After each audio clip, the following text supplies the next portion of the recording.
Bonjour à tous, bienvenue dans ce nouvel épisode du podcast Éthique, le podcast qui met à l'avant les entrepreneurs qui entreprennent avec sens et éthique. Aujourd'hui, format spécial, dans un beau décor pour un invité spécial. À grand invité, il faut un beau décor, un grand décor. Je suis avec monsieur Ibrahima Sissoko. Comment ça va, Ibrahima? Ça va très très bien. D'accord, je vous fais que merci de m'avoir invité. Honoré. Merci de nous recevoir dans tes studios. À toi, tu vas bien? Parfaitement bien. La forme, tu as déjà un peu visionné le podcast éthique? J'ai bien aimé le dernier épisode. Le dernier épisode avec le coutelier de Laxou, parce que je connais très bien Laxou. Parce que j'ai même vécu avant de venir ici. Super bel épisode. Merci beaucoup. Donc, tu as compris le principe, Effectivement. ce dont on va parler. Ibrahima, je sais même pas comment te présenter parce que tu as plusieurs casquettes, plusieurs entreprises. Donc, tu vas te présenter toi bien mieux que moi. Aujourd'hui, après, on va aller dans le détail. Mais aujourd'hui, si on fait dans les grandes lignes, Ibrahima Sissoko, c'est quoi les business derrière? Bah, déjà, Ibrahima Sissoko, c'est un entrepreneur et un investisseur. Derrière, beaucoup de business qui tournent autour du digital. C'est des entreprises de services numériques, au portage salarial, à la formation, au marketing digital, etc., au marketing opérationnel. Et l'accompagnement, ou on va dire, le lancement d'accélération de start-up. Principalement, c'est comme ça que je me définis, que je définis l'univers dans lequel j'évolue aujourd'hui. D'accord. On va revenir un peu sur ton parcours et ce qui t'a amené à l'entrepreneuriat. Dis-nous, toi, d'abord, t'as quel âge là aujourd'hui, Ibrahim? 46 ans. Tu les fais pas, hein? 46 ans. Les sons, en tout cas. Les sons. Ça y est, ça commence à se ressentir. T'es né où, Ibrahim? Je suis né à Paris dans le 19e. Et ensuite, j'ai grandi. Je arrivé à Chantilly à l'âge de 3 ans. C'est où ça? Chantilly dans le 78. D'accord. C'est pas loin de Poissy, pas loin des Mureaux, dans la même zone que Mantes-la-Jolie. D'accord. Banlieue, cité ou... C'est ça. Cité, ouais, ok. C'était Jeanne-Noé. D'accord. Famille, combien d'enfants? Ah, fratrie. On était 5 frères, une sœur. 5 frères, une sœur. Ouais, donc Toi, famille très nombreuse. ouais, ok. Toi, tu te situes le deuxième. Et est-ce que c'est dans l'ADN de la famille, l'entrepreneuriat, ou c'est toi spécifiquement qui a entrepris? Non, vraiment, c'est dans l'ADN de la famille. Faut savoir que par rapport à l'histoire, nous, on a eu la chance d'avoir nos mentors, qui sont mes oncles côté maternel, qu'on a vu entreprendre. Mais en fait, auparavant, c'était pas l'entrepreneuriat, c'était des commerçants. Le mot entrepreneur n'était pas vraiment utilisé, on ne connaissait pas. Nous, c'était une famille de commerçants. Comme mes oncles côté maternel étaient commerçants, moi, depuis l'âge de 10 ans, j'étais vraiment subjugué par ça. Le fait qu'ils fassent du commerce, le fait qu'ils fassent des transactions, qu'ils voyagent beaucoup. C'était entre l'Afrique, la Chine, la Thaïlande à l'époque, l'Indonésie, où ils étaient installés là-bas, les réseaux qu'ils formaient, la connaissance qu'ils accumulaient. Moi, c'est tout ça qui m'a impressionné quand j'étais petit de ce côté familial. Et en fait, je pense que c'est ce qu'ils ont réussi à nous transmettre. Et après, par la suite, quand on a grandi, chacun de notre côté, on a eu envie d'entreprendre. D'accord. Quand tu dis chacun de votre côté, c'est-à-dire que les frères et sœurs aussi, il y en a qui ont entrepris, c'est pas... Exactement. Au-dessus de toi, c'est une sœur? Frère à grand frère. Grand mec là. Et il a entrepris, entrepreneur aussi? Exactement. D'accord. Auparavant, il a fait l'armée pendant 21 ans. Et après, au bout d'un moment, il s'est dit, bon, ce serait bien que je puisse faire quelque chose de mon côté. Il a monté une conciergerie. Et en pareil, il y a des activités de coaching, de mentorat et une activité de conseil. Ok. Juste, je reviens sur les origines du papa et de la maman. Quel pays? Mali, Les deux? les deux. Le nom Sissoko, généralement, c'est au Mali, hein. C'est ça. Ça ne trompe pas.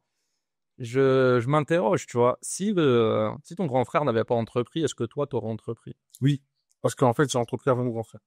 D'accord. J'ai entrepris, on va dire que, euh, en vrai, j'ai commencé à entreprendre. Enfin, je sais pas jamais ça s'appelait entreprendre à l'époque, mais on n'avait même pas 9, 10 ans. On commençait déjà à commercer. On achetait des bonbons, de grosses pochettes de bonbons à l'époque à 5 francs. Et après, on vendait des bonbons 10 centimes, 15 centimes. Et c'était une première forme de commerce. Et au-delà de ça, très rapidement, on s'est rendu compte que quand tu allais quelque part où il y avait forcément des choses en abondance, dans d'autres quartiers, dans d'autres départements, quand tu venais chez nous, dans 78, donc comme on était un peu plus reculé de Paris, les choses avaient une valeur plus importante. Donc, on se jouait de ça pour vendre à l'époque, c'était des cartouches de jeux Game Boy. Enfin, c'était même pas un Game Boy, c'était un Nintendo, Super Nintendo, Nintendo 64. On a commencé par des petites choses comme ça. D'accord. Et l'école et toi, c'était longues études, courte? Mon rapport avec l'école, j'ai deux rapports avec l'école. Mon rapport avec l'école avant mes 22, 23 ans, c'était un rapport qui était plutôt classique. Je m'ennuyais pas mal. Il y a ces choses que j'aimais bien faire et je ne travaillais que quand j'avais envie de travailler. Mais en fait, on va dire que j'avais énormément de facilité. En tout cas, je comprenais que j'ai des facilités et sur d'autres sujets, je butais un peu plus. Et mon deuxième rapport avec l'école, c'est que j'ai décidé de reprendre des cours à l'âge de 30, 31 ans, mais parce qu'en fait, j'ai découvert que j'étais HPI. Et cette découverte a complètement bouleversé et changé ma vie parce que ce n'était pas juste le fait de savoir que tu avais une capacité de traitement d'information qui était supérieure, c'était le fait de comprendre comment, en fait, cette capacité, je pouvais la développer, comment je pouvais emmagasiner les informations et surtout comment je pouvais les recouper, les analyser, les traiter et performer avec ça. Je reviens sur la première phase de l'école. T'étais allé jusqu'où, en fait? Je suis allé jusqu'en licence. Licence commerce, biens et services. Ok. On dit souvent que ce côté HPI, ça peut te déconnecter un peu de l'école, te sentir pas bien, t'ennuyer, c'est vrai ça? C'est totalement vrai. Moi, il faut savoir qu'en fait, la plupart des hauts potentiels, je parle pas que hauts potentiels intellectuels ou hauts potentiels émotionnels, la plupart des hauts potentiels, soit à 80% ils se détruisent, soit ceux qui réussissent et qui apprennent à se connaître, il n'y a que 20% qui performent et surperforment. Pourquoi? Parce qu'en fait, il faut savoir gérer tes émotions. Il y a des choses que tu vas interpréter ou que tu vas vivre mal. Euh, Tu te poses énormément de questions. La première fois, j'ai posé une question à ma mère, c'est je dis, maman, je comprends pas pourquoi les gens n'ont pas la même taille de jambes, ils n'ont pas les genoux qui sont alignés. Là, Margarita m'a dit, mais qu'est-ce que tu racontes? Je lui dis, bah en fait, c'est une observation que j'ai faite. Bah, les genoux des gens ne sont pas alignés. Et elle comprenait pas. En fait, cette capacité de pouvoir observer et tout vouloir comprendre. Et je posais énormément de questions. Et en fait, ça peut te détruire. Pourquoi? Parce qu'en fait, quand tu n'es pas compris, parce que toi-même, tu ne te comprends pas, bah, là, ça va t'amener des frustrations. Et donc, faut avoir un public adapté, ou faut avoir peut-être un accompagnement qui soit adapté pour pouvoir, justement, bah, canaliser toute cette énergie. C'est intéressant ce que tu dis. Donc tu te découvres HPI, on te pousse à un moment donné à faire le test? Comment tu y vas? Ah, bonne question. On a dit on répond pas à tout, mais je vais répondre partiellement.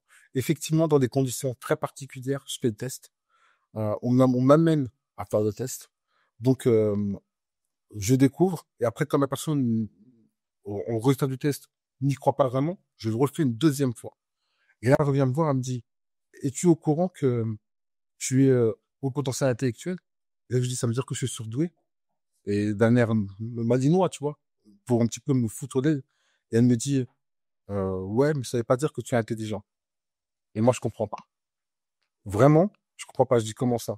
Elle me dit, ça veut juste te dire que tu as une capacité de traitement d'information qui est supérieure, mais en fait, ta tête est vide. Et comme elle est vide, tout ce que tu as fait jusqu'à présent ne t'a pas servi. Ce qu'elle m'a dit m'a impacté. Ça a été comme un coup de poing, une claque. Et il m'a fallu le week-end pour y réfléchir. Et ensuite, quand on s'est revu, là, à ce moment-là, je lui dis, OK, d'accord, j'aimerais juste comprendre comment faire pour remplir ce cerveau qui est vide et vraiment que ça puisse me servir plutôt que de me desservir. Et là, elle m'a dit, il faut que tu accumules de l'information. Il me dit, un ordinateur va faire des calculs. Mais s'il est connecté à un serveur où il n'y a pas d'information, ça ne sert strictement à rien. Et toi, aujourd'hui, tu as un stade où tu as des capacités qui sont importantes, mais tu n'as pas d'information. Et je lui ai dit comment faire pour pouvoir créer de l'information. Elle m'a dit, il faut que tu lises. Et c'est là que j'ai commencé à lire et me passionner pour la lecture. Pour toi, lire au sens noble de l'art, toutes les lectures se valent pas. C'est-à-dire quand on te dit il faut lire, tu dois aller prendre certains romans, les grandes œuvres, des choses qui font réfléchir. Ou est-ce que lire la presse, l'actualité, je sais pas moi, des mangas, c'est aussi bien? Moi, je pense que dans un premier temps, il faut lire pour apprendre à lire. Il faut apprendre à apprendre. Toutes les lectures sont différentes, n'ont pas les mêmes objectifs. Quand je vais lire un manga, ça va être plutôt dans le cadre de la détente et pour développer mon esprit créatif et laisser mon imagination voguer. Quand je vais lire un livre sur de la géopolitique, c'est pour pour permettre d'améliorer mes capacités analytiques dans certains domaines et mieux interpréter ce que l'on voit au niveau des médias. parce qu'effectivement, les médias sont là pour manipuler l'information. Donc, tout va dépendre, en fait, du contexte dans lequel je vais lire et ce que je veux en tirer de cette lecture-là. Et ça qui va être le plus important pour moi. Parce que même quand je lis, je fais toujours après une espèce de fiche de lecture. Systématiquement. Au début, non, mais de plus en plus maintenant, oui. Pourquoi? Parce que je me rends compte qu'en fait, c'est un livre, qu'est-ce que c'est? Pour moi, c'est comme un ordinateur. C'est-à-dire que tu vas avoir des dossiers, tu vas ranger des différents dossiers, et un livre, grâce à Farid, dédicace à lui, euh, qui m'a appris à faire de la lecture efficace, ce que je fais, c'est que je vais prendre un livre comme une source d'information. Donc, le livre, je ne peux pas le lire en entier. Je vais le prendre, je vais la texture du livre, parce que la texture du livre va t'en apprendre beaucoup sur les caractéristiques du livre. Quand c'est un livre qui est en noir et rouge, c'est un livre quand tu fais un livre, Guerre, politique. merci, exactement. Il y a un livre qui va t'amener des informations journalistiques ou d'actualité, ou un livre qui va t'apporter quelque chose. Quand c'est un livre qui est plutôt blanc avec du bleu, ça va être un livre qui va être tourné peut-être sur la santé et le bien-être. Ouais. Quand ça va être un livre qui va être, la texture du livre va te tirer beaucoup sur le livre. Ensuite, la quatrième de couverture. Après la quatrième de couverture, le sommaire. Et moi, en fait, je vais chercher dans un livre des informations dont j'ai besoin. Une fois que j'ai l'information, je récupère l'information. Parce que dans un livre, en vérité, tu vas avoir une information centrale, des messages qui vont être transmis, 3, 4 messages principaux, mais qui vont être répétés au niveau du livre ou qui vont être introduits d'une certaine manière. Donc, lorsque tu lis l'introduction et la conclusion, tu sais où l'auteur voulait t'amener. Quand ensuite tu récupères le sommaire, tu vois les différentes parties qui peuvent être intéressantes. Donc, moi, je vais piocher dans le livre l'information qui m'intéresse. Et après, en fait, je vais les stocker pour être certain d'avoir assimilé de la bonne manière. Ça va permettre de mieux les recouper. Et quand je parle de stocker, je fais une mini-fiche. Je range les livres. Le jour où j'aborde vraiment ce sujet-là en profondeur, je sais où est l'information et comment la récupérer. Tout en sachant une autre chose qui est hyper importante et que j'ai découvert sur moi, tout le fait d'apprendre à apprendre, c'est que le subconscient est plus fort que le conscient. Et quand on sait ça, qu'est-ce qui est important? Quand je lis un livre, je ne lis plus pour le comprendre. Je le lis pour le lire. Bon, de la première à la dernière page, quand je lis toutes les pages, je lis sans m'arrêter. 3 jours après, je suis en capacité de revenir sur ce livre-là et dire, la page 121, il y a eu ça comme information. Il y a eu ça, il y a eu ça. Pourquoi? Parce que je laisse mon subconscient prendre le dessus. Et pour arriver à ce niveau-là, il faut descendre au niveau des ondes θ, c'est-à-dire juste s'apaiser. Avant de dire, je vais écouter le bruit des vagues. Je vais écouter le courant. Je vais me mettre dans un état où en fait je vais entrer en capacité d'être le plus concentré possible. Concentré. Je vais poser une question très bête, un peu piège. À l'ère de ChatGPT aujourd'hui, pourquoi tu lis pas des résumés des livres? Pourquoi tu demandes pas à ChatGPT de te faire la synthèse du livre pour en extraire la substance finalement? Parce que 45% des informations sur ChatGPT ne sont pas vraies, fausses. Parce que ChatGPT, pour qu'il soit vraiment efficace, il faudrait qu'il puisse cumuler l'ensemble des informations disponibles. Or, ChatGPT se base sur le web. Et le web que l'on voit, nous, ne qui est 10% du web. 90% du web, c'est le dark web. Les grandes bibliothèques du Vatican, où on résume, où en fait on a l'essentiel du savoir mondial. Elles ne sont pas sur ChatGPT. Les bibliothèques du Caire, c'est le Damas.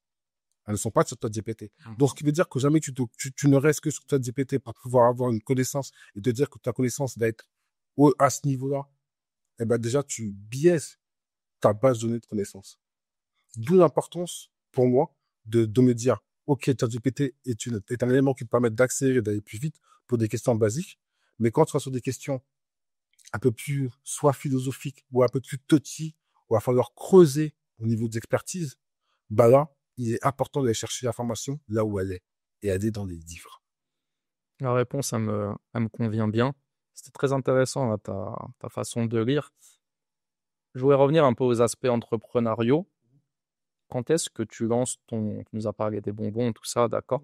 Mais quand est-ce que tu lances ta première entreprise? À quel âge? Et c'est quoi?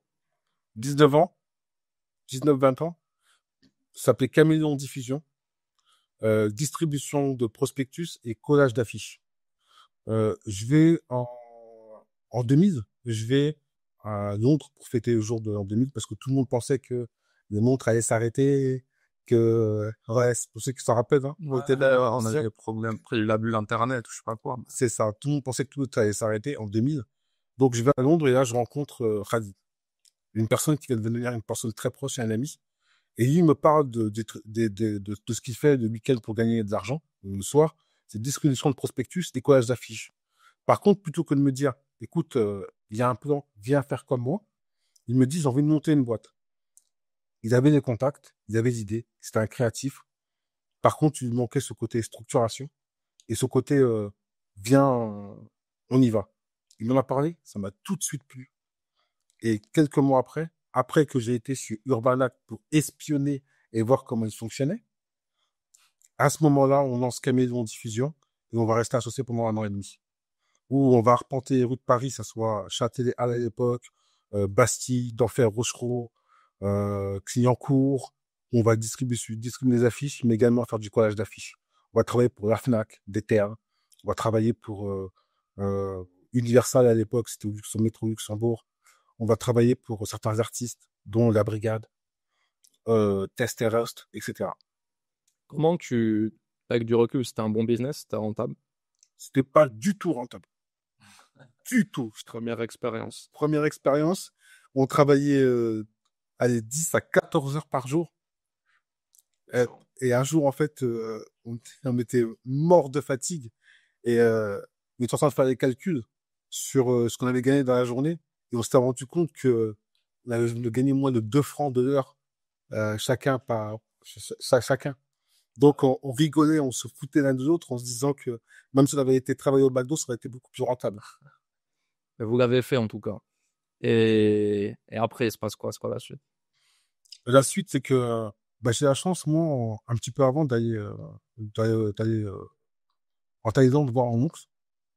Et de là, en fait, je me rends compte que la France, c'est bien. Ce qu'on a en France, c'est bien. Mais il y a d'autres modèles. Et que ce n'est pas partout où on a l'opportunité d'avoir un emploi fixe, type CDI, où tu vas être rémunéré tous les mois. Ce n'était pas le cas à l'époque, en tout cas en Thaïlande. Et donc, je comprends que pour s'en sortir, il va falloir mettre en place d'autres systèmes. Donc, je vais retourner te voir en 2003 et je vais rester par intermittence en tout et pour tout 14 mois. Où je vais faire pas mal d'allers-retours, mais je vais rester je vais passer beaucoup de temps avec lui. Et là, je me rends compte de ce qu'il a fait, en sachant qu'il savait à peine lire et écrire, il a monté un empire. Un vrai empire. Thaïlande. En Thaïlande. Entre la Thaïlande et l'Afrique, parce que il avait des cousins, des demi-frères, des gens de la famille qui étaient proches. Ce qu'il faisait, c'est qu'il y avait une personne qui était à Bamako, une personne qui était à Abidjan, une personne qui était au Congo-Brazzaville, Congo-Kinshasa, qui était à Libreville au Gabon, qui avait la boutique, et lui, il lui renvoyait des vêtements pour qu'il puisse vendre, il lui renvoyait de l'argent pour que lui puisse racheter. Donc, il avait lancé un premier système de centrale d'achat. En parallèle, ce qu'il a mis également en place, c'est que il prenait tous les ans, ou tous les 6 mois, un cousin, un neveu, une personne, il l'a ramené, a travaillé pour lui pendant 3 ans, où il lui apprenait le métier. Ensuite, au bout des 3 ans, il lui disait, t'es mon associé, même sans argent, il lui donnait les moyens, donc à 50-50. Et au bout de ces 6 ans, il lui disait, mais maintenant tu es libre. Par contre, si jamais tu veux, moi, comme je suis ici, et que les banques, les gens me font confiance, je peux être garant, je peux te fournir la marchandise que tu veux. Donc ce système, où entre parenthèses, c'est un système, je n'aime pas trop le terme, mais un système pyramidal, permettant en fait de pouvoir faire évoluer l'écosystème. Il a permis en fait de pouvoir monter cet empire-là, mais pas tout seul, avec des gens qui montaient en compétence. Et c'est exactement ce que j'essaie de reproduire dans mon écosystème. D'accord, donc cette rencontre, toi, elle t'inspire. Tu vois que c'est un système qui marche, qui est sain, qui est plutôt sain en plus de ça. Et quand tu reviens en France, tu lances quoi derrière? Ça est fini la boîte d'affichage. Tu fais quoi après? Tu lances quoi? Je lance rien, parce que quand j'arrive en France, j'ai vu avec mes oncles comment se passer, mais je n'ai pas eu le temps de le conscientiser. Donc, plutôt que de me dire, là, je vais lancer une boîte, je rentre chez Free, chez fournisseur d'accès à Internet, et je suis conseiller multimédia au téléphone. Je vais faire ça pendant quasiment 4 ans. Au bout de 4 ans, là, parce que je fais une rencontre, d'un développeur, je décide de faire une reconversion en tant que concepteur développeur informatique. Donc là, je rentre dans le monde du logiciel, je rentre dans le monde du développement. Donc, pendant 4 ans, mon seul objectif, c'est de devenir le meilleur. Et pour ça, en fait, bien évidemment, je vais apprendre des Java, tout ce qui est langage programmé, orienté objet, la programmation orientée objet, la POO, mais également tous les dérivés, c'est-à-dire C#, C++, C. Je découvre le langage web, le back-end, le front-end, ce que c'est que full stack. Mais surtout, je me passionne pour tout ce qui a tourné autour de la donnée, donc le système de gestion de base de données relationnelles, le NoSQL et la business intelligence. Et lorsque je découvre la business intelligence, je comprends qu'en fait, tout tournera autour de la data et de la donnée et de la façon dont tu vas de l'interpréter et des outils qui te permettront de pouvoir recueillir cette donnée et d'être dans les meilleures conditions. Donc là, tu passes développeur, tu bosses en tant que développeur Dans une SS2I. dans une SS2I. On n'est pas obligé de la nommer si tu veux, ça te fait plaisir. Et si tu n'étais pas HPI, est-ce que tu penses que tu aurais pu apprendre aussi vite tous ces langages de programmation ou ça a fait la diff, clairement? Ça a fait la diff. Ça a fait la diff sur simple développeur Java, développeur en BI. Parce qu'il y a quand même pas mal de notions à aborder et surtout le mindset. Le mindset, cette capacité à aller vite sur certains sujets et le focus. Aller vite et en même temps focus. Apprendre très vite. Il m'arrivait des fois de rester 10, 12 heures dans mon ordinateur. Et ça ne me dérangeait pas plus que ça. Au détriment, bien évidemment, d'autres choses, dont ma petite famille. Mais 10, 12 heures par jour, ça ne me dérangeait mais nullement. Parce qu'en fait, j'avais cette soif de connaissance où j'avais considéré que tout ce que j'avais fait auparavant, j'avais accumulé, entre parenthèses, du retard par rapport à d'autres collègues qui étaient dans le domaine de l'informatique avant moi et qui avaient eu des diplômes d'informatique avant moi. Et là, je voulais, entre parenthèses, rattraper mon retard. Jusqu'au jour où je me suis rendu compte que j'avais largement rattrapé. Ok, donc consultant en ESN, développeur, certain nombre d'années. Et après, c'est quoi? Tu passes indépendant 4 ans. classique ou tu passes déjà sur plus gros que ça? 2010, j'ai fait une reconversion dans le domaine de l'informatique. Je commence à bosser en 2011 dans une ESN, dans une SS2I, donc ESN. 2014, je deviens indépendant. 4 ans salarié. C'est assez rapide, ouais. La bascule, moi, j'ai fait après 5 ans. Il y en a qui font plus tôt. Tu comprends, donc tu es smart. Tu comprends que tu as un talent, une capacité, que tu peux gagner plus, la monétiser plus. C'est ça. Tu le fais. Et on est en quelle année à ce moment-là? On est en 2014. Ça va. À ce moment-là, je pense que le marché est plutôt bon. Waouh, le marché à cette époque-là, comment te dire, t'as dû vivre, hein. Je me faisais harceler par les recruteurs. Ouais. Vraiment, vraiment, vraiment, je devais recevoir entre 3 et 5 demandes par jour, minimum. C'était la belle époque. C'était la belle époque. Freelance, combien d'années? 3 ans. Parce qu'en fait, je commence en 2014 et moi, je décide de commencer non pas en régie, mais au forfait. D'accord. Et c'est qui tes clients? Quel type? De Med, Euroclear, j'ai qui encore? Med, Euroclear, Paprec. En fait, T'as des intermédiaires pour contractualiser? Exactement. Ouais, c'est la contrainte. Ouais. Par contre, en fait, qu'est-ce qui se passe? C'est que je suis sur des technologies bien spécifiques. C'est une technologie que peu de gens connaissent, ça s'appelle Magic XPA. C'est un RAD, un rapide développement application. Et donc, en fait, ça permet de pouvoir développer très rapidement des applications qui vont mêler des interfaces métiers, donc de l'IHM, mais également de l'interfaçage en table de données. Et tu développes beaucoup plus rapidement. Donc, aujourd'hui, ce serait un WordPress amélioré en standalone. Et ça, c'est un produit qui est israélien, sur lequel, en fait, à l'époque, on était moins de 100 développeurs en France à maîtriser. Donc, forcément, quand tu arrivais sur des boîtes comme Euroclear, qui est la banque des banques, ou BNP, Estate Immobilier, ou Pacret, qui ont l'ensemble de leur cœur de système d'information qui est développé sur ça, ils cherchaient des talents.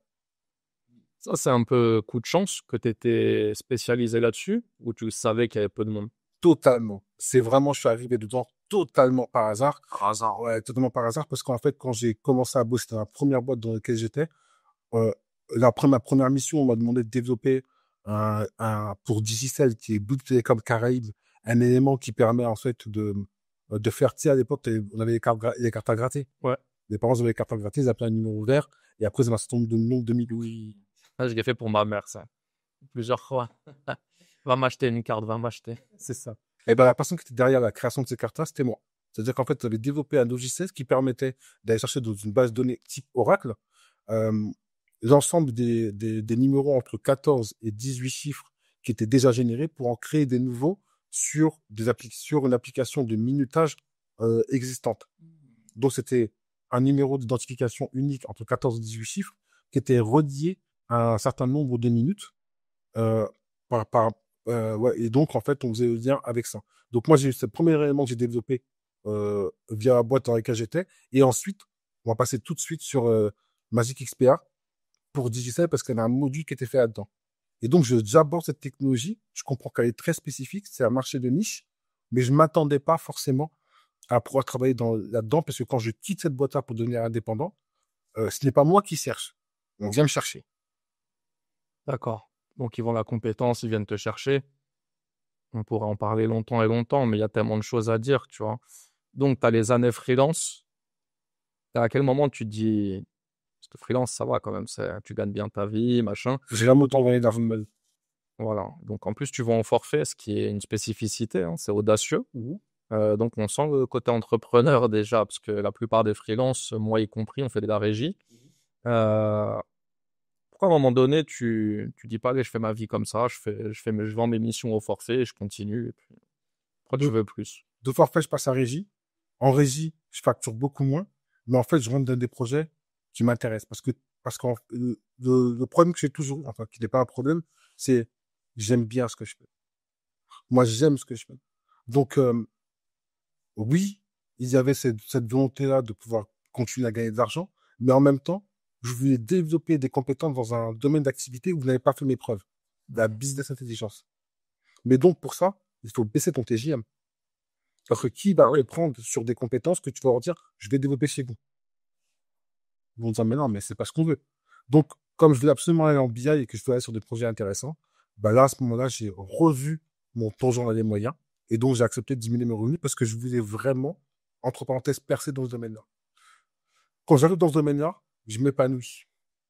Et en parallèle, je regarde autour de moi et là, je commence à être sollicité par des boîtes, des ESN, qui me disent, ben, votre profil d'intérêt parce que c'est un profil qui est atypique. Le fameux mouton à 5 pattes. Et donc là, je me dis, mon profil, mais des profils comme les miens, vu que j'avais fait le CNAM en cours du soir, parce que pour rappel, hein, j'ai fait mon diplôme de concepteur de voie informatique en 9 mois, et après en 2013, j'ai repris le cours du soir au CNAM. Au cours du soir au CNAM, je rencontre deux profils en reconversion, qui sont également eux-mêmes des moutons à 5 pattes. Et là, je me dis, ils cherchent un mouton à 5 pattes, je connais des moutons à 5 pattes, je fais le matching. Et je prends une commission. Une fois, 2 fois, 3 fois, j'ai la tête dure, moi, 4 fois, 5 fois, 6 fois. Au bout de la 7e fois, je me dis, ah, il y a un truc à faire. Il y a un truc à faire. Et puis, moi, je perçois une commission de 1 000 euros, mais lui, combien il gagne?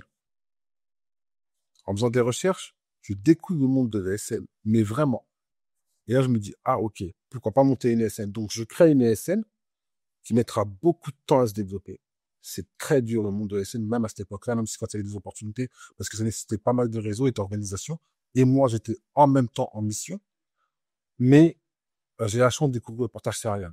Et quand je découvre le portage salarial, ça va très vite, parce que c'est des gens qui me font confiance à moi. Euh, et le portage salarial me permet d'augmenter le nombre de clients que j'ai en ESN. Donc après, 2 ans après, j'essaie de monter l'écosystème. Donc, ça part d'une ESN, ce fameux écosystème. Ok. Exactement. Petite parenthèse, Ibrahima Sissoko, à l'époque et aujourd'hui, il travaille combien d'heures par jour? Ça veut dire quoi travailler?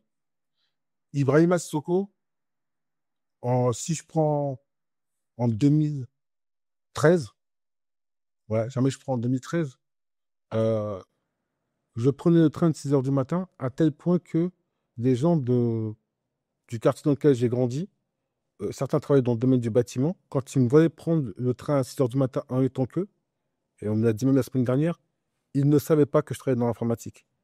Ils pensaient que je travaillais dans le BTP, comme eux, T'allais au chantier. et que j'allais au chantier. Euh, mais je faisais ça parce qu'il fallait que j'arrive au premier au taf à 7h, 7h30, pour pouvoir sortir à 17h30 pour pouvoir prendre des cours du soir à 18h30 au CNAM à Rumor-Sébastopol. Et je rentrais à 23h. Ce qui veut dire que le Ibrahim Sissoko de 2013, la plupart du temps, était réveillé à 5h du matin pour prendre le train de 6h et rentrer tous les jours à 23h. Le Ibrahim Sissoko d'aujourd'hui se lève toujours à 5h du matin. Par contre, euh, il n'y a, il n'y a plus autant d'intensité parce que je me connais. C'est-à-dire que je sais que je suis plus productif le matin. J'ai organisé mes journées pour que mes équipes ne soient pas dépendantes de moi. J'ai des rendez-vous calibrés sur de la création de valeur, ça veut dire avec des partenaires ou, ou des réunions de suivi. J'ai mis en place un certain nombre de choses comme des comités de direction, des CODIR, des comités stratégiques, des comités opérationnels et des comités de pilotage par business unit et par activité. Donc, on va dire qu'en termes d'intensité horaire, on a l'impression que c'est quasiment la même chose, mais grâce à l'aide de Dieu, c'est beaucoup plus cool. Combien de sociétés tu détiens? La vérité, Ah, le chiffre que tu veux, hein. non, la vérité, c'est, je ne sais pas. Je sais qu'aujourd'hui, c'est un peu plus d'une quarantaine, mais je n'en connais pas le nombre. Aujourd'hui, on est dans un studio, c'est la première fois que je mets les pieds ici. Et pourtant, c'est un studio qui fait partie d'écosystème. Parce que on on n'est pas dans la possession, on est dans la création de valeur. Je fais confiance à mes équipes et les gens qui m'entourent et les gens qui m'ont permis d'arriver où est-ce qu'on en est, où est-ce qu'on en est aujourd'hui. Donc, pour moi, c'est le nombre de sociétés, ce n'est qu'un chiffre. C'est la valeur qui est créée derrière est beaucoup plus importante que ça. Donc, qu'on comprenne bien le business model sans trop en dire non plus, hein.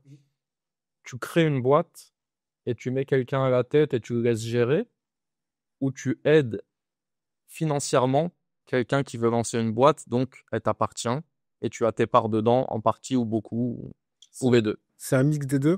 On va dire qu'on a un certain nombre d'associés. Aujourd'hui, on est 5, 6. Où on a, on a l'écosystème existant. Et par rapport à cet écosystème existant, bah, on a des opportunités.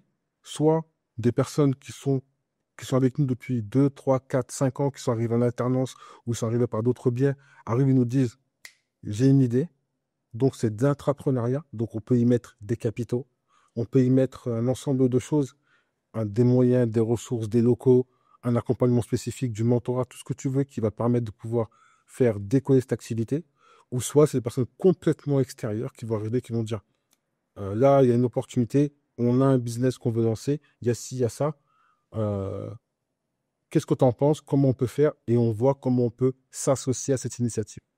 Voilà, donc un peu des deux. Un peu des deux, exactement. Et aujourd'hui, c'est quoi le projet phare du moment? Me concernant plus que les autres, c'est Renewtech. Parle-nous-en. Renewtech est une start-up qu'on a lancée il y a maintenant un peu plus de 2 ans et demi, là, quasiment 3 ans. Ouais, quasiment 3 ans. Qui est dans le domaine de l'énergie, notamment de l'hydrogène. Parce que justement, avant, j'ai eu la chance et l'opportunité de travailler sur le projet Namix, New Automotive and Mobility Exploration avec Fawzi Naja, où je me suis occupé un peu plus de la partie levée de fonds et un peu stratégie. J'ai découvert le monde de l'hydrogène. Et quand j'ai découvert le monde de l'hydrogène, je me suis dit, mais waouh, c'est extraordinaire parce que l'hydrogène est le vecteur d'énergie d'aujourd'hui et de demain. Autant le pétrole a permis de faire ce que l'on a aujourd'hui, améliorer la mobilité, et permettre en fait à ce que, en tout cas en Occident, on n'ait pas de problématique pour se chauffer, on n'ait pas de problématique pour circuler, on n'ait pas de problématique industrielle pour développer les produits, de problématiques de consommation, d'augmentation de l'IDH, l'indice de développement humain. Tout ça, c'est fait qu'à la base d'énergie. La planète va mal, on est dans des problématiques où, au niveau de l'énergie, il va falloir trouver le moyen de se séparer de ce type d'énergie qui coûte très cher à la planète et qui est très difficile à recycler par l'intermédiaire du plastique qu'on génère.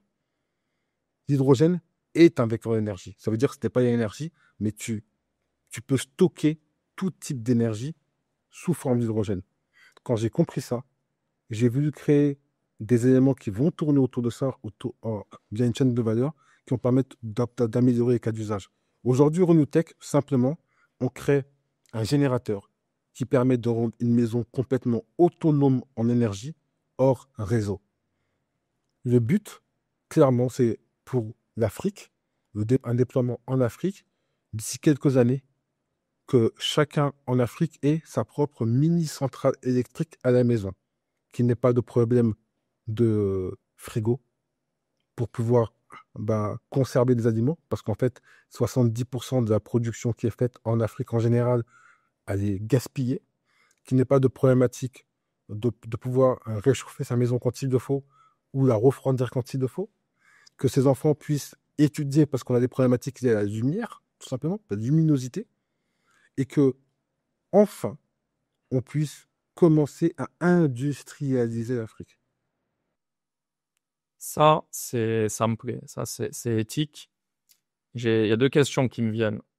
La première, comment ces populations en Afrique auront accès à cette solution? Ce sera financé par qui? Enfin, c'est quoi? C'est un truc qu'ils devront payer eux, acheter eux? C'est sous forme de bénévolat qu'on va leur mettre? Est-ce que c'est un coût accessible? Est-ce que c'est pas très cher? Ça, c'est déjà ma première question, si tu veux répondre. Pour répondre à ces questions-là, en fait, il faut prendre les choses dans la globalité. Aujourd'hui, nous, on part avec un concept. Ce concept-là, aujourd'hui, il est technico-fonctionnel parce qu'on a un élément, un prototype qui fonctionne. Après, bien évidemment, on va le décliner selon le cas d'usage.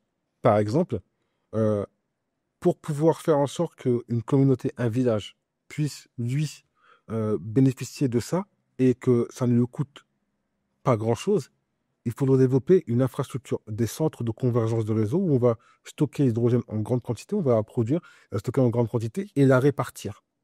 Et ça pourrait potentiellement être pris en charge par des collectivités, via un PPP, un partenariat privé-public. Pourquoi pas?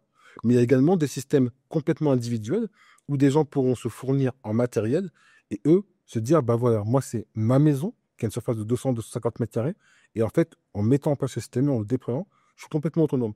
Ça va dépendre en fait euh, du pays, des localités, des besoins. Je suis contre le fait de dire, on a quelque chose qui fonctionne ici, on va le dupliquer là. On va prendre un exemple simple et je pense qu'on va se comprendre pour ça. La carte bleue. Toi, moi aujourd'hui, la carte bleue nous va très bien. Et on vit avec la carte bleue. Ils ont essayé pendant 23 ans de dupliquer ce modèle-là en Afrique. Ils ont échoué. Hmm. Qu'est-ce qui a fonctionné? Le mobile paiement.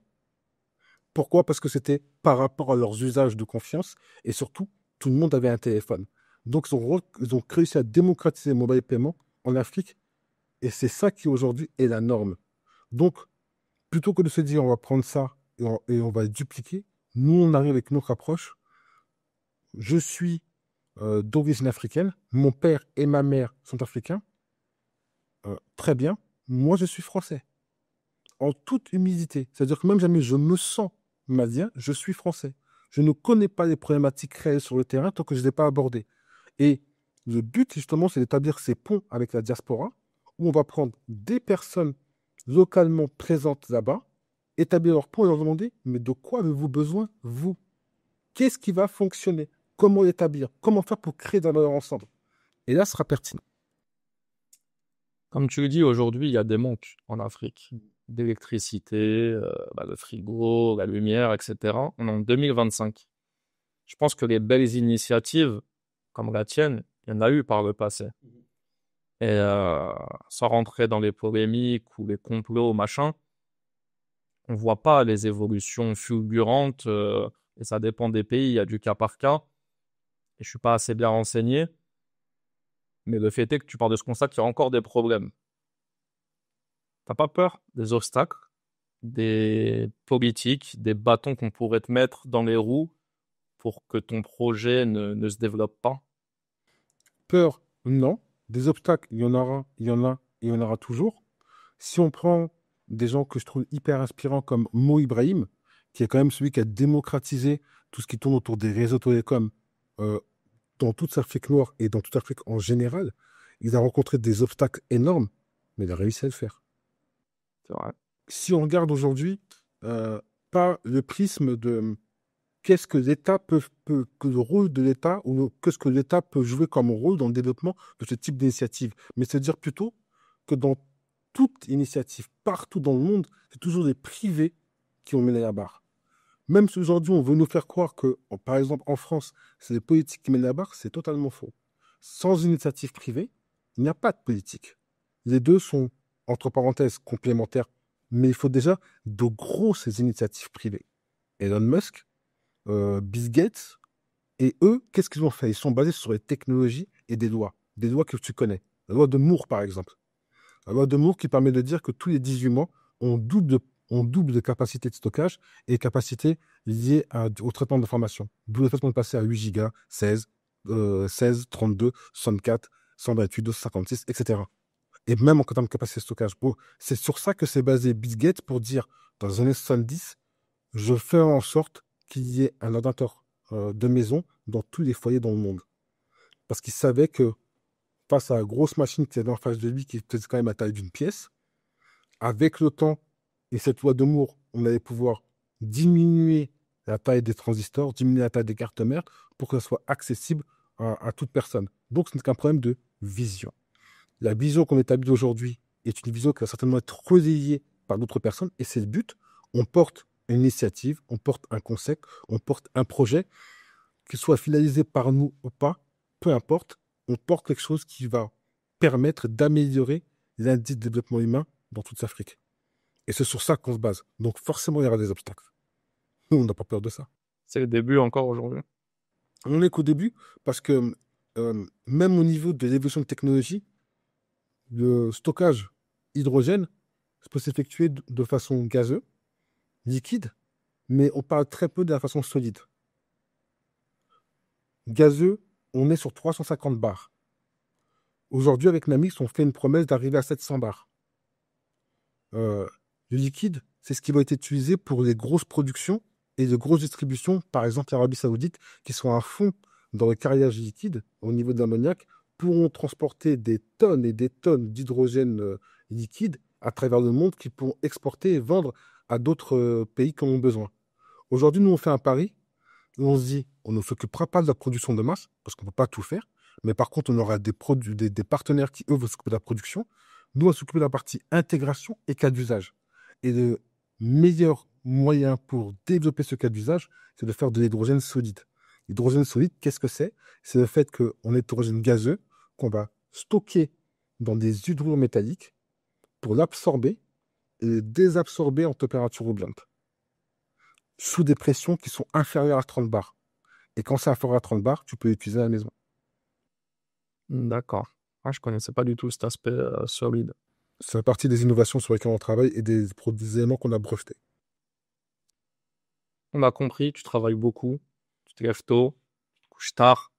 Tu as des enfants? Oui, Combien? Ouais. 4. 4 enfants, mariés. Ouais. Comment tu concilies, c'est la question qui peut mettre mal à l'aise, la vie de papa et tout ton travail à côté? C'est énormément de sacrifices. C'est énormément, énormément de sacrifices. Donc, heureusement que je suis épaulé. On parle très peu de conjoints et de conjointes, mais heureusement que je suis épaulé. Et je pense que un jour, un des associés, Domingo, m'a dit, on ne sera pas tous savants. On ne sera pas tous imams. On ne sera pas tous... voilà. Et par contre, on a tous un rôle qui est différent, qui peut pouvoir bénéficier à la communauté. Et il m'a dit, toi, ton rôle, c'est justement de nous guider. Toi, ton rôle, c'est d'amener ce bout de folie du rêve à la concrétisation. Et là, je lui dis, je ne sais pas si c'est mon rôle, mais c'est quelque chose qui me va. Et donc, à partir du moment où tu prends ce genre de responsabilité, bah, derrière, t'embauches, tu gardes des salaires, t'amènes une équipe, t'en constitues, t'amènes des hommes et des femmes qui vont se lever le matin et qui vont croire en ce que toi-même tu crois. La responsabilité est énorme et elle est importante. Donc, quand tu acceptes ce genre de responsabilité, tu dois être conscient que peut-être il va falloir que tu fasses quelques sacrifices autour des gens qui sont les plus proches. Donc, je dis autour, je ne dis pas au détriment, mais autour, Mais je pense que des gens qui sont autour de moi comprennent sur quel type de sacrifice je suis pour peut-être une vision ou une amélioration des conditions de vie, pas de 100, pas de 1000, pas de 10 000, peut-être d'une centaine de milliers de personnes. Et il accepte. Bah, souvent, C'est pas toujours tout rose. c'est pas toujours tout rose. Celui qui dit que c'est tout rose, il ment. Mais après, c'est des compromis. Et puis, au bout d'un moment, en fait, aussi, il faut, bah, raison garder, il faut se remettre en question également. Le travail, c'est pas tout. Le travail, c'est la santé, comme je disais les anciens, mais ce n'est pas tout. La famille, c'est important. J'ai la chance encore d'avoir ma mère. Donc, passer du temps avec elle, c'est important. Passer du temps avec la famille, c'est important. Passer du temps avec la belle famille, passer du temps avec les cousins, passer du temps quand on peut avec les gens qui sont proches, même les amis que tu n'as pas vu depuis longtemps. Ça fait partie des bonnes pratiques et du bon comportement de tout musulman. Bien sûr. Tu fais des grandes choses, tu essaies de trouver le temps aussi, tu trouves le temps pour ta famille. À côté, c'est important. Mais est-ce que ça aurait pu être différent? Est-ce que Ibrahima Sissoko il aurait pu être salarié, aller bosser à 8 heures, rentrer à 18 heures tous les jours? Je me suis posé la question il n'y a pas longtemps. Non, j'aurais pas pu. Ce serait malheureux. Ouais, je pense que j'aurais été malheureux et surtout, en fait, c'est comme si demain, bah, bon, en fait, on connaît dans nos quartiers pas mal de gens qui étaient bons au foot, par exemple, qui étaient très bons au foot et on les appelait les talents gâchés. Moi, franchement, dans mon entourage, j'en ai au moins quatre, tout de suite, qui me viennent en tête, hein. Il y a des personnes qui avaient vraiment un talent exceptionnel au niveau du foot, même en termes de toucher, d'orientation, de jeu, d'anticipation extraordinaire. Ils ne sont pas devenus footballeurs. Et au bout d'un moment, je me suis dit, ah ouais, non, temps est gâché. Et finalement, aujourd'hui, quand je regarde, je me dis, mais en vrai, ça a été une bonne action, ça a été un rêve pour lui, parce que ce qu'il fait aujourd'hui est plus impactant que si ce qu'il aurait fait s'il avait été footballeur. Mhm. Donc, en tout cas, pour en revenir, moi, me concernant, euh, peut-être que j'aurais été malheureux, mais surtout, c'est pas la voie qui m'était destinée. C'est surtout ça.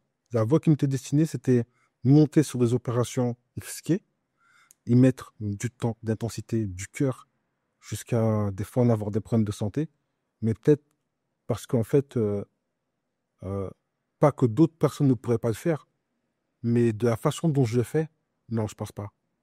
Je pense pas. Je ne connais pas des gens qui ne dorment pas 5 jours et 5 nuits pour un salon.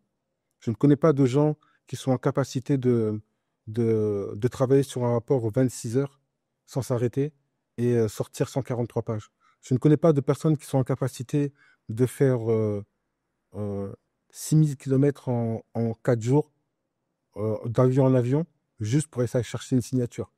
Je ne connais pas de personnes qui sont en capacité de, d'hypothéquer leur boîte, d'hypothéquer leur bien pour sortir un projet. Et des fois, on peut me traiter de fou, mais quand je crois en quelque chose, j'y crois. Et je dirais pas c'est d'inspiration divine, non. Je dirais juste qu'il faut faire ce qu'il faut faire quand il faut le faire. Si on a envie de se joindre ou d'être informé sur ton nouveau projet par relatif à l'hydrogène, où est-ce qu'on trouve des infos? Est-ce qu'on peut déjà? Est-ce que c'est trop tôt? Comment, c'est quoi? On passe par toi? On te trouve où? Trop tôt, je pense pas. Je pense qu'il y a énormément de place. Et moi, justement, j'invite les gens à rejoindre cette chaîne de valeur qu'on va créer ensemble. Et je dis souvent, on a raté le pétrole. OK, parce qu'on n'était pas là. Mais on ne ratera pas l'hydrogène. En tout cas, je ne veux pas qu'on le rate et je mettrai tout en œuvre pour pas qu'on le rate.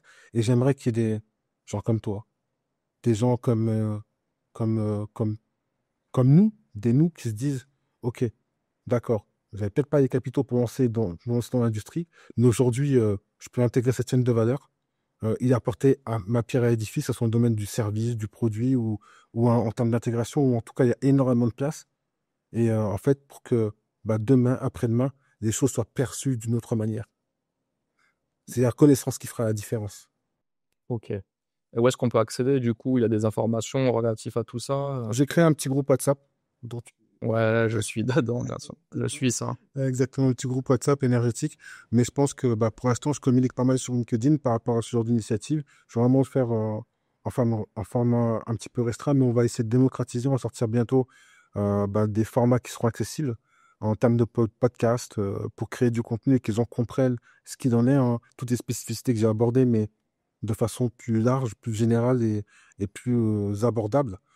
Un webinaire qui permettra de rassembler du monde et effectivement peut-être un format papier.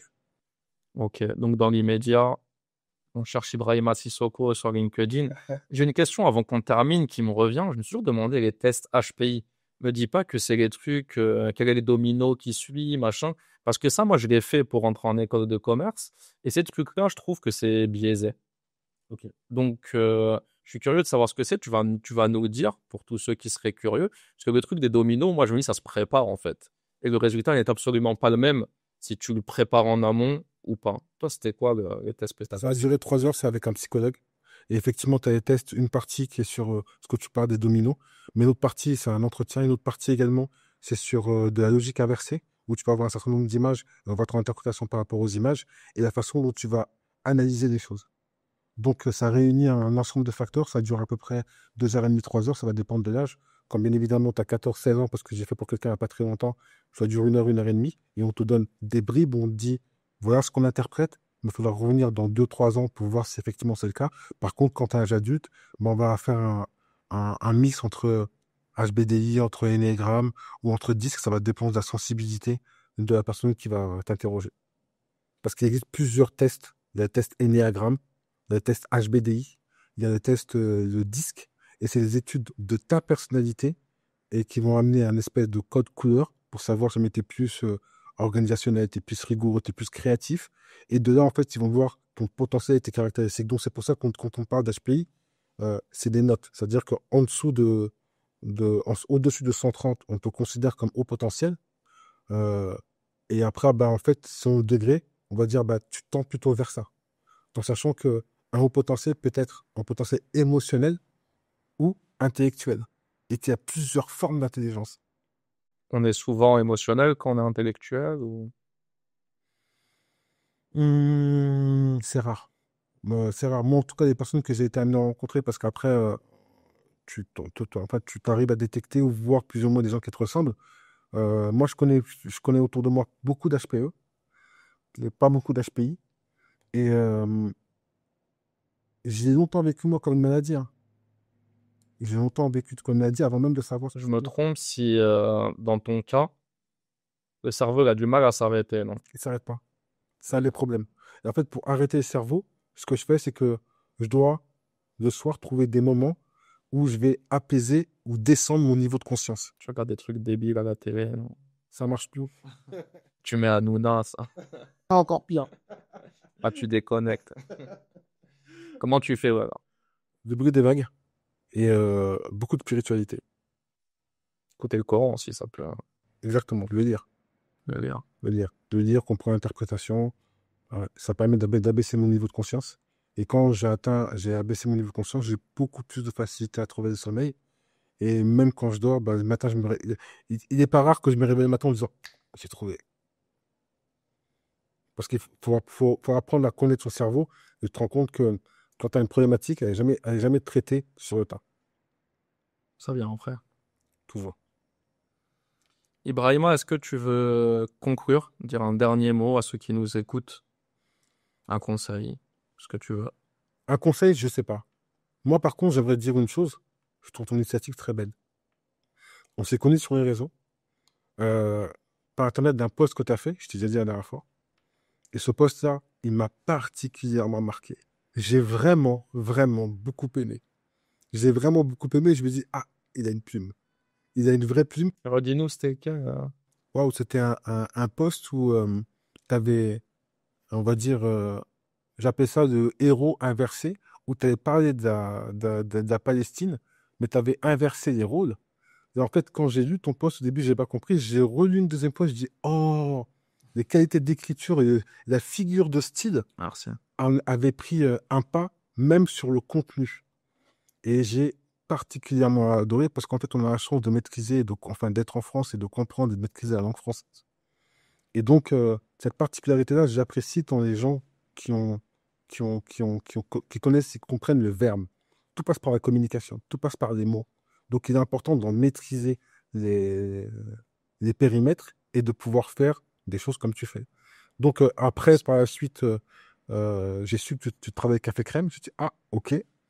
Et j'ai dit, ben, ok. Et j'aurais dit, c'est quelqu'un que je pense qu'il faut avoir. Et aujourd'hui, je suis content que tu m'aies invité. Je suis content de t'accepter. Tu nous as donné beaucoup de valeur, un parcours hyper inspirant. Moi, j'ai appris à te connaître aussi. C'est que la deuxième fois finalement qu'on se rencontre après le collectif. Donc, j'espère qu'on se reverra, qu'on se recroisera, même si ton agenda est très chargé.